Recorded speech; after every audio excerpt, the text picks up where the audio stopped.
Dragon Source, sexiest man alive, alien slayer, demon slayer, superhero, and we're live on New Earth. Let's go. This video is about timelines and how they are controlling your reality. Timelines. Have you noticed synchronistic events that happen to align themselves in ways where it's pretty undoubtable that it was an accident for something to have happened exactly the way that it happened? Like in the Matrix movie, where Morpheus, I believe it's the second one, right after they meet the Merovingian, and Trinity, Morpheus, and Neo, and they walk out of there alive, and I think Trinity asked the question, how do you know this was supposed to happen?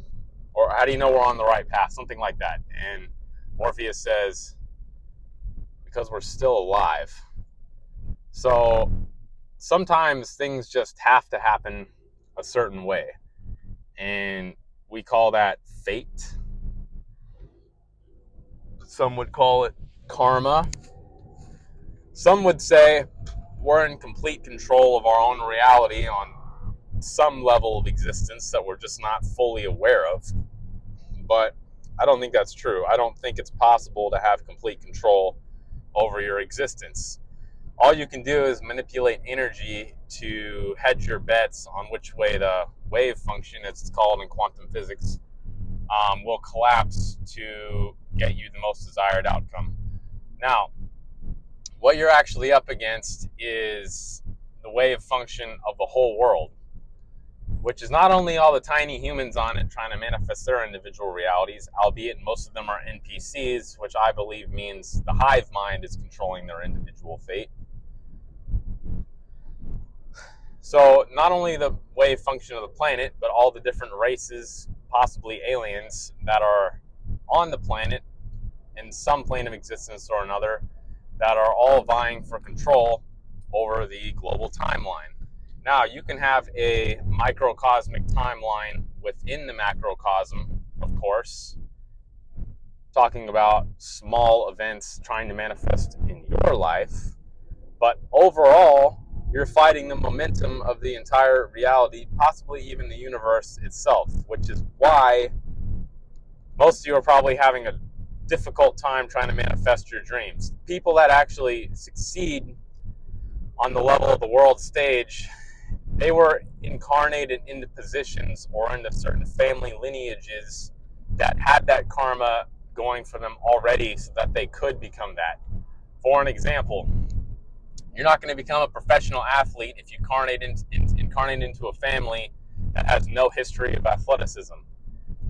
You're not going to become a genius if you incarnate into a family that has a history of, I don't know, slowness, we'll just say. Okay, so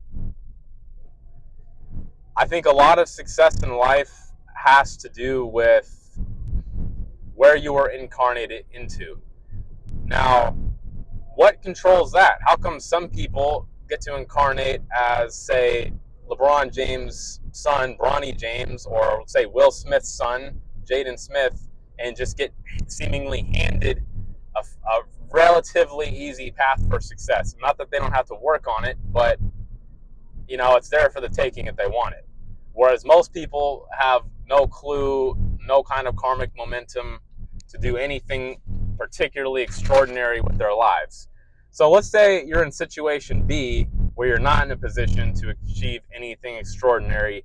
How do you become the exception to the norm? That's what this video is about. How do you become the exception to the norm? Well, first of all, you have to erase your past, as the shamans call it. You have to get out of your own way. You have to become someone that is not anything like who you were born to be. Because who you were born to be, let's just call that fate. Who you were born to be is fate. Who you become, that's destiny. Okay? You can control your destiny, but not necessarily your fate.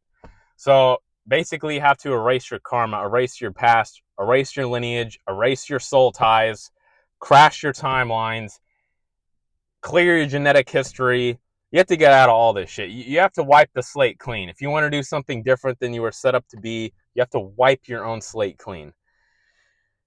Now, this gets rather difficult if you're the average person. There are various means you could do this, but mostly you're trying to purge the energy that is aligned with your body that has been brought to you by your family. Okay? So you could do that through plant medicine. You could do that through voluntarily releasing certain mind patterns you've been locked into. You're trying to rewrite your DNA, basically. Okay, so you can do that through affirmations. You can do that through intensive meditation, dreaming, all kind of different ways. But you're trying to align your state of being with an energy that is not that is fundamentally foreign to where you were born from. Okay, so you're trying to get to a whole new space. To do that, you need energy. So to get energy, it's good to connect with nature. Then it's good to not give your energy and your power away. It's good to not believe in external gods and external forces that are trying to take your energy, promising you all this and all that. Gurus, religions, mostly, okay? Government. You're trying to conserve all of your personal power within yourself and give away as little of it as possible on a day-to-day basis, so you have the maximum amount of energy stored up to jump timelines or develop a new energy signature within yourself. So that is what you're really trying to do. You're trying to develop a whole new energy about you, a whole different aura. So again, conserve your energy and stack up more energy. That's the name of the game. Connect with nature. Don't think as much as any more than you have to, because again, the mind is not necessarily your friend when it's in control. It tries to get in the way. It tries to put doubt in your mind. So that's why it's good to do the mind to heart drop, invented by Ron Amatron. Goes like this: I now command my spirit to take all the thoughts in my head, drop them into my heart, and make me totally real. 3, 2, 1, 3, 2, 1, 3, 2, 1. So the rest of your energy, that's called will. So solar plexus, you're basically just trying to funnel all your energy in as narrow of a bandwidth as possible, pinpoint the timeline you want to be on. Some remote viewers can do this, but again, it all just has to do with will, belief, becoming the timeline you want to experience. Okay? Become who you want to be. Don't let fate dictate the outcome of your life. Again, back to the Matrix movie. Matrix is heavily aligned with the idea of predestination. So there's a scene with the Oracle where Neo is, it's the first time he meets the Oracle. He knocks over the vase, and he says, "Did you know I was going to do that?" And the Oracle says, "Well, I wouldn't be much of an Oracle if I didn't know you were going to do that." And then the question becomes, well, did he only do that because the Oracle influenced him to do that, or because he was going to do that anyway? Right? Which, again, the whole thing could be on a timeline beyond either of their control. So, let me get some water.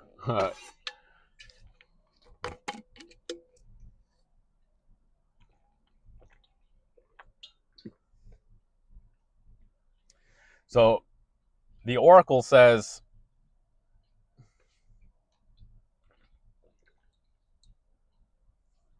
you didn't come here to make the choice. You came here to understand why you made the choice. So yeah, maybe you incarnated into a family that is suboptimal for the desires you want to experience. You could say, well, now I'm just trying to have this experience and understand why I'm here and what life's about. But I say all of that is bullshit. I say we can transcend all this and go the fuck home and not have to be under any form of jurisdiction by any kind of malevolent entities whatsoever. And that is true ascension.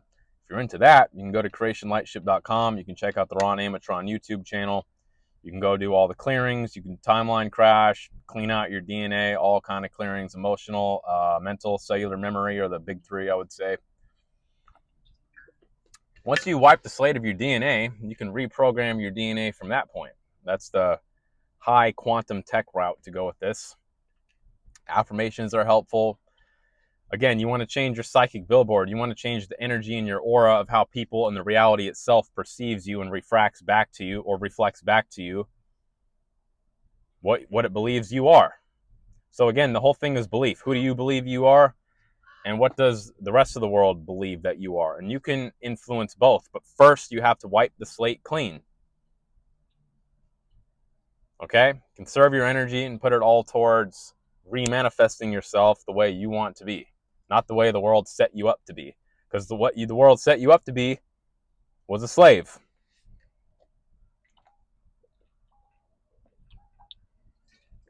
An energy slave on various levels. So we're rewriting the script, we're rewriting all the timelines. Jordan Peterson has this self-authoring program thing. Not that I'm a huge fan of him, just that it really seems to genuinely help people transform their lives when they rewrite their own story. So what I'm saying is you have the power to do that yourself. If you want help, you can go to creationlightship.com and check out their Amatron YouTube channel. This video helped you. Like, subscribe, comment, share. Other than that, just stay sexy. Live from New Earth, Dragon Source, sexiest man alive. Peace.